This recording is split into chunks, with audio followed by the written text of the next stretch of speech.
अस्सलाम वालेकुम। मैं एडवोकेट अहमद नासिर।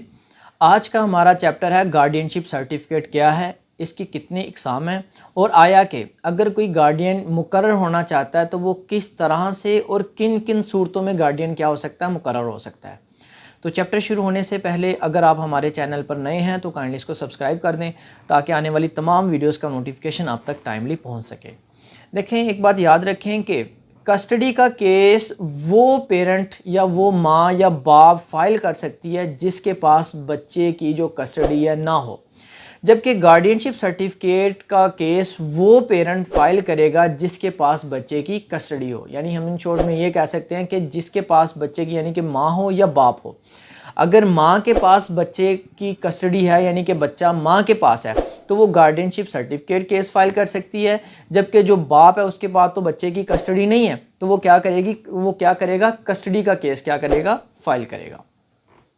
अब ये कि गार्डियनशिप सर्टिफिकेट का मकसद क्या है, तो गार्डियनशिप सर्टिफिकेट का जो मकसद है वो है पेरेंटल कंट्रोल। अब इसकी दो सूरतें हो सकती हैं। एक सूरत तो ये हो सकती है कि अगर पेरेंट्स में से किसी एक की डेथ हो जाती है, अगर एक फोत हो जाता है तो दूसरा क्या करेगा, कोर्ट में आएगा और गार्डियन क्या करेगा, बच्चे का खुद को मुकर्रर कर लेगा या बच्चे की गार्डियनशिप सर्टिफिकेट क्या कर लेगा, अटेन कर लेगा। दूसरी सूरत यह है कि अगर माँ बाप के दरमियान अलहदगी होगी है, उन दोनों में डाइवोर्स हो जाता है, तो इसमें ये होगा कि जो माँ है वो बच्चे को अपनी तरफ खींचेगी, बाप बच्चे को अपनी तरफ खींचेगा।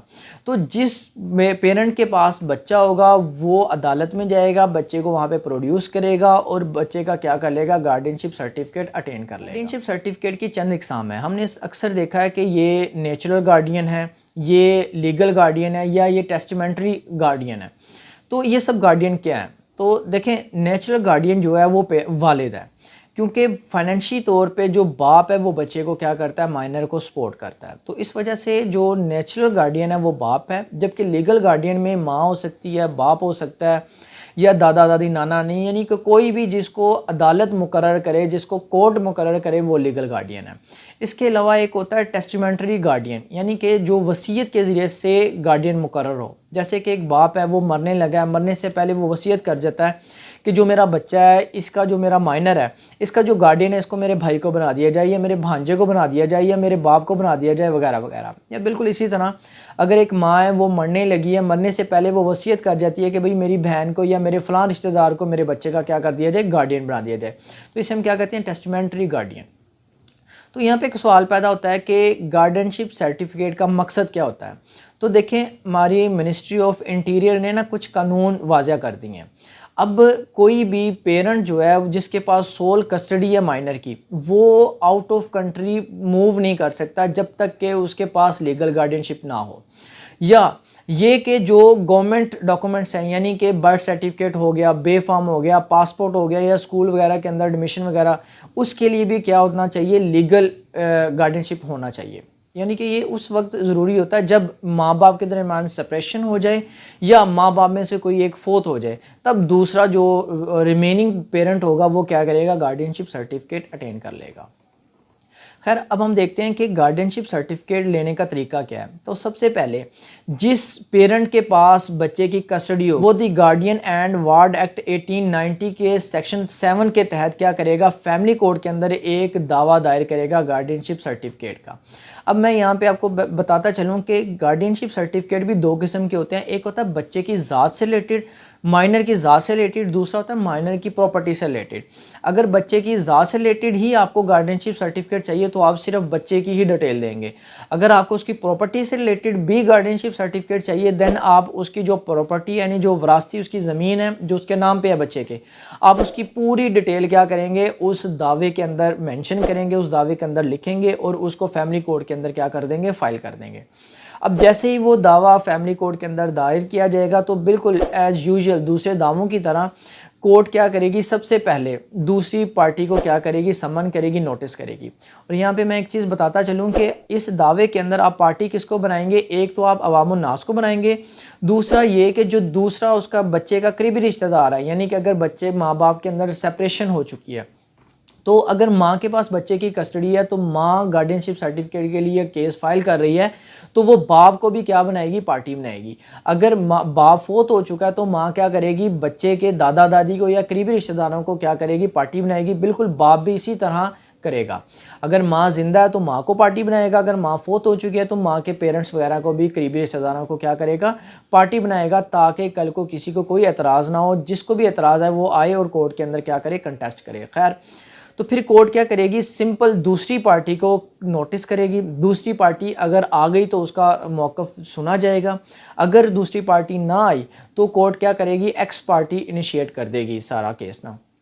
अब ये होगा कि कोर्ट जो गार्डियन मुकर्रर होने के लिए आया, यानी कि जो पेरेंट कहता है कि मैंने बच्चे का गार्डियन मुकर्रर होना है, तो कोर्ट जो है ना वो किसी पेरेंट्स को नहीं देखेगी, ना वो बाप को देखेगी ना वो माम को देखेगी। वो सिर्फ देखेगी बच्चे की वेल बीइंग।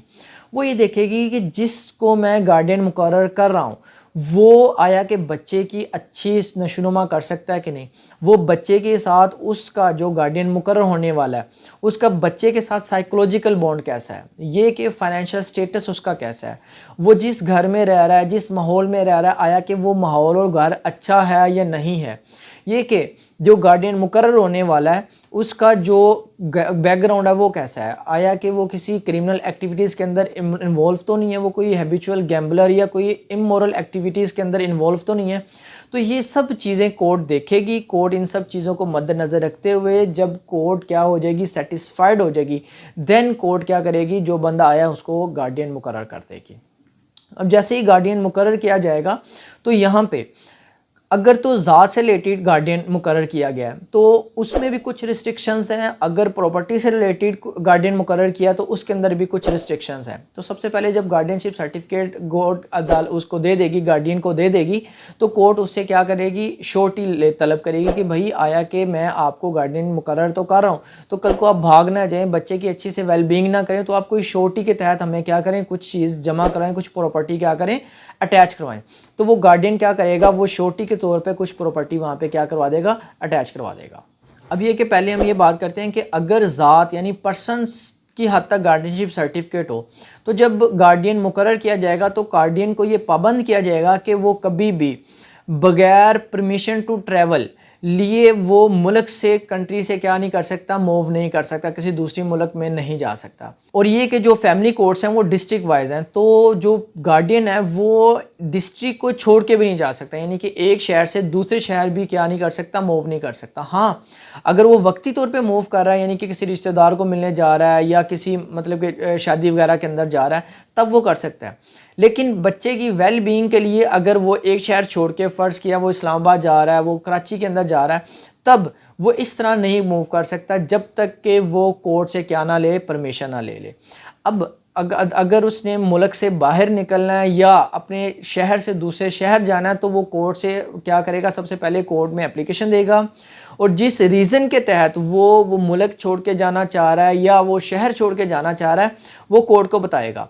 तो ये इतना आसान नहीं है। कोर्ट क्या करेगा, उसके दूसरे पेरेंट्स को, अगर पेरेंट नहीं है दूसरा तो कोर्ट उसके करीबी रिश्तेदारों को, यानी कि जो दूसरी पार्टी होगी उसको कोर्ट समन करेगा और उसको बुलाएगा। फिर उससे कोर्ट बताएगा कि भाई इस तरह से ये जाना चाह रहा है और ये इस रीज़न के तहत जाना चाह रहा है, अगर आपको कोई एतराज़ नहीं है तो हम इसको इनिशिएट करते हैं। तो अगर उनको कोई एतराज़ हुआ तो वो जवाब देंगे, अगर उनको कोई एतराज़ ना हुआ तो कोर्ट क्या करेगा, फैक्ट्स एंड फिगर्स को देखते हुए, सेटिस्फाइड होते हुए क्या करेगा, इसको परमिशन दे देगा कि ये मुल्क से बाहर भी इसको मूव करवा सकता है, बच्चे को ट्रैवल करवा सकता है, और ये कि एक शहर से दूसरे शहर में भी क्या करवा सकता है, बच्चे को लेके जा सकता है। लेकिन ये कि अगर गार्डियनशिप सर्टिफिकेट हो प्रॉपर्टी से रिलेटेड तो गार्डियनशिप सर्टिफिकेट के ऊपर बाकायदा तौर पर ये लिखा होता है कि जो गार्डियन है वो इस प्रॉपर्टी की देखभाल कर सकता है, इसका किराया ले सकता है और बच्चे की माइनर की वेलबींग के लिए क्या कर सकता है, इसको इस्तेमाल कर सकता है। हाँ, वो इसको रहन नहीं रख सकता, वो इसको फरोख्त नहीं कर सकता, इसको सेल आउट नहीं कर सकता।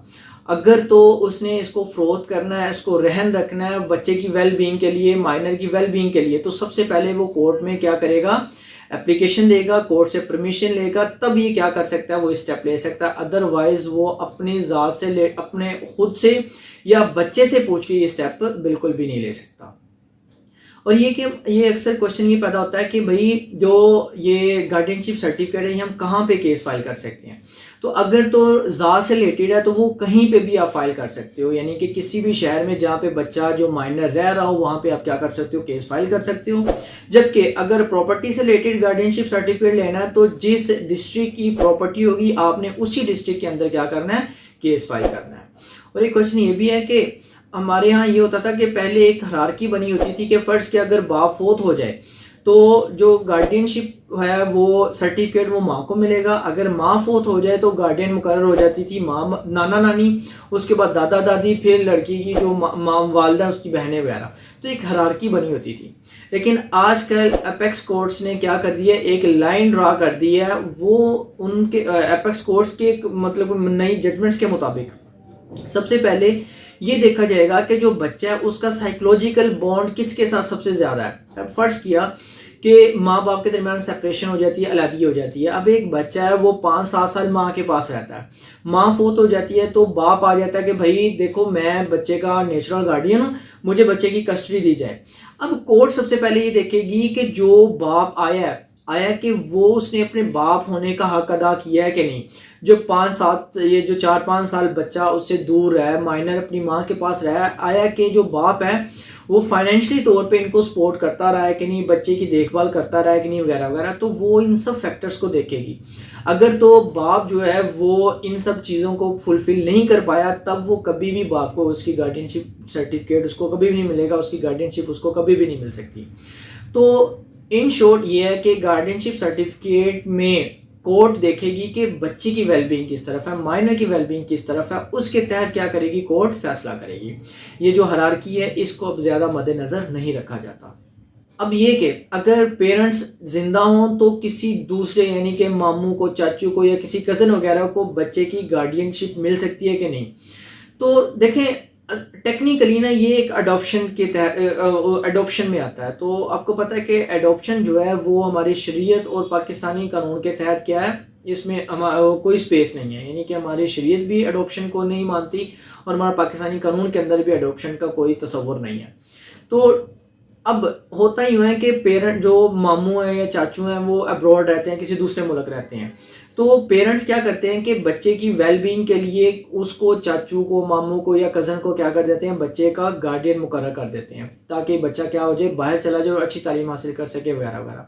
तो इस सूरत में ये होगा कि जो मुकर्रर होना चाहता है गार्डियन वो कोर्ट में वो करेगा, केस फाइल करेगा और उसके पेरेंट्स को दूसरी पार्टी बनाएगा और पेरेंट्स आके उसके हक में या उसके करीबी रिश्तेदार हैं जो बच्चे के माइनर के, वो उस गार्डियन के हक में क्या कर देंगे, जो वो स्टेटमेंट दे देंगे कि भाई हमें कोई एतराज़ नहीं है, आप जज साहब इनको क्या कर दें, गार्डियन मुकर्रर कर दें। तो इस तरह से नॉर्मली तौर पर जज साहब क्या कर देंगे, उस बंदे को या उस चाचू को, मामू को, बच्चे का क्या कर देंगे, गार्डियन मुकर्रर कर देंगे।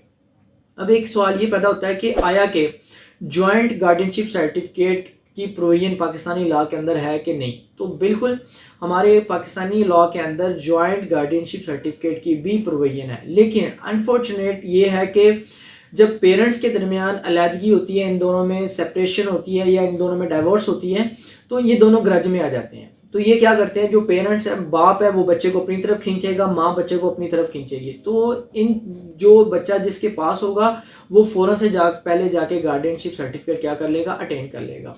लेकिन अगर ये दोनों बच्चे की वेलबींग देखें तो जॉइंट्स वो ले लें, गार्डियनशिप सर्टिफिकेट ले लें, यानी कि समझौता कर लें कि चंद दिन बच्चा बाप के पास रहेगा, चंद दिन बच्चा किसके पास रहेगा, माँ के पास रहेगा। इस तरह जो बच्चे का जो साइकोलॉजिकल साइकिल है वो कंप्लीट होगा, ना बच्चे को माँ की कमी फील होगी, ना बाप की कमी फील होगी। तो ये बच्चे की, ये माइनर की वेलबींग के लिए बहुत बेहतर है। लेकिन अनफॉर्चुनेट पाकिस्तान के अंदर इस तरह का कोई मामला नहीं है। पाकिस्तान में पेरेंट्स इस तरह नहीं सोचते, हालांकि इनको इस तरह क्या करना चाहिए, सोचना चाहिए। बच्चे के साथ अगर मोहब्बत है तो उसके साथ जुल्म नहीं करना चाहिए। उम्मीद है कि आज का चैप्टर बहुत ही ज़्यादा इन्फॉर्मेटिव रहा होगा। तो मिलते हैं इंशाल्लाह शॉर्टली एक नए टॉपिक और नए वीडियो के साथ। तब तक के लिए अल्लाह हाफ़िज़।